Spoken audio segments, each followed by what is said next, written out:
Ich bin Ronan von VNV Nation. Ich bin Sänger, Produzent, Liedschreiber, Bühnendesigner in Zusammenarbeit mit Marken. Und ich bin der Typ mit der Vision.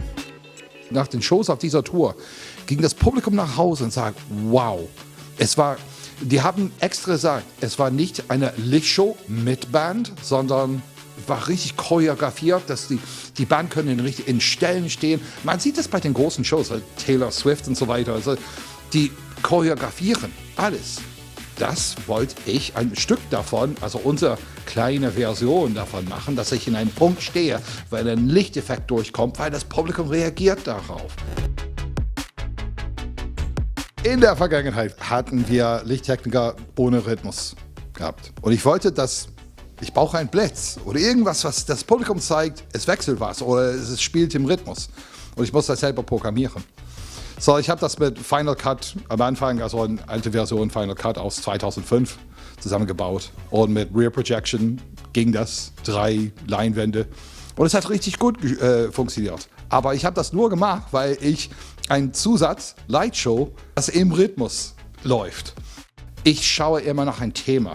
Ich habe immer eine Idee im Kopf, was ich brauche, weil zu viel davon sind Kopie von einer Kopie von einer Kopie von einer. Ich suche immer was Besonderes. Wir haben einen Punkt erreicht, wo Martin sagt, es ist besser, wenn die Videoshow zur Lichtshow passt, dass die beide 2 Komponenten sind.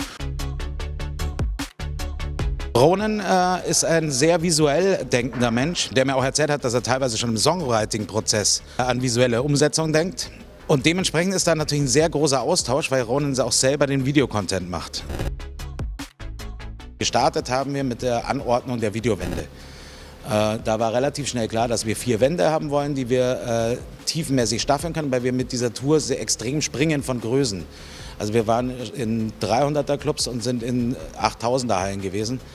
Das musste sehr wandelbar sein. Wir hatten auch im ersten Tourteil die Videowände auf Dollys und haben sie gar nicht geflogen. Jetzt, wo wir die großen Shows machen, fliegen wir sie. Und ich habe dann drumherum Rahmen gebaut. Und da ich ein sehr großer Fan von Ebenen bin, habe ich im Prinzip viele Lichtebenen geschaffen, um sehr dreidimensional zu sein. Das Frontlicht ist auch weil sich wahrscheinlich manche Leute wundern, warum es bei mir Frontlicht gibt. Das ist vielleicht 5 Minuten maximal an irgendwo, aber das ist mein Notfalllicht. Da starten wir mal vorne an der Bühne, da haben wir X4 Bars als vorderen Bühnenabschluss. Dann haben wir Gassenlicht von GLP X Part 12. Dann haben wir Pixel Tower, die sind bestückt mit Slim Pix. Dann gehen wir in die Effektebene, da haben wir die brandneue Clay Packy Volero Wave im Einsatz. Das ist eine LED-Bar mit Einzeltiltköpfen, sehr, sehr effektlastig. Sehr schnell für unsere hier elektronische Musik, sehr gut geeignet. Dann haben wir Iron Cobra als Beamlampe und auch als Beam-Splitter-Lampe.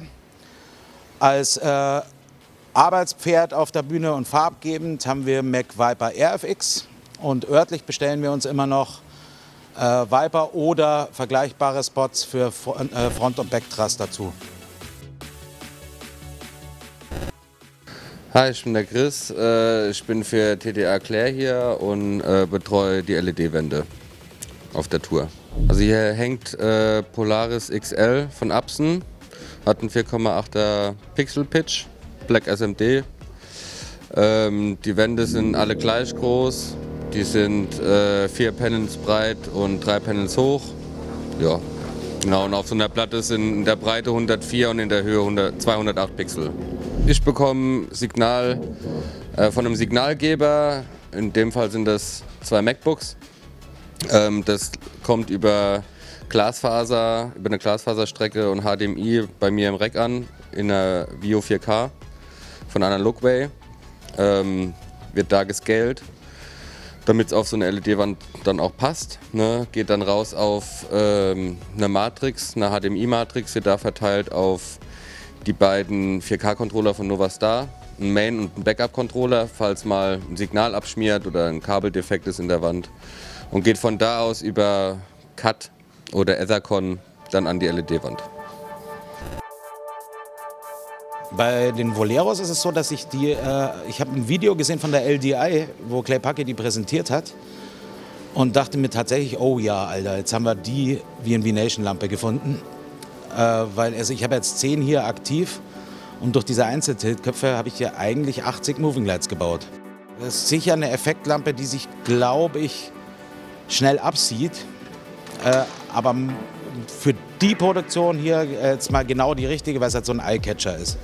Bei den Cobras war es so, dass ich habe eine Beamlampe gesucht, die einen ganz klar definierten Beam hat. Also so ohne Ausfransen. Und dann kam noch dazu, dass ich unbedingt eine Lampe haben wollte, wo ich keine Angst haben muss wegen Sicherheitsabständen.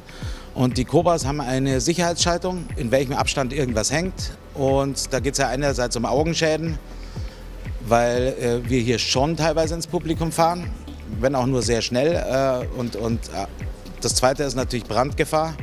Die Lampe ist eiskalt im Lichtaustritt. Und bei Beamlampen bin ich sowieso immer so ein bisschen vorsichtig, weil das ist ja durchaus auch eine Verantwortung, die man da hat. Was uns richtig gut geholfen hat, ist, dass wir keine Nebelmaschinen nutzen. Ich habe eine starke Allergie dagegen. Und wir benutzen Hazers mit einem bestimmten Mittel. Er reagiert tatsächlich allergisch auf mit Verdampfer-Nebelmaschinen oder Verdampfer-Hazer erzeugten Haze, also alles, was auf Glykolbasis ist. Deswegen nutzen wir hier Mineralöl-Hazer, die quasi ein medizinisch reines Mineralöl zerstäuben. Da gibt es ja mittlerweile mehrere Hersteller. Der bekannteste dürfte der DF50 sein, der sehr gerne von amerikanischen Produktionen eingesetzt wird. Wir haben hier Maschinen von Magmatic und Antari dabei.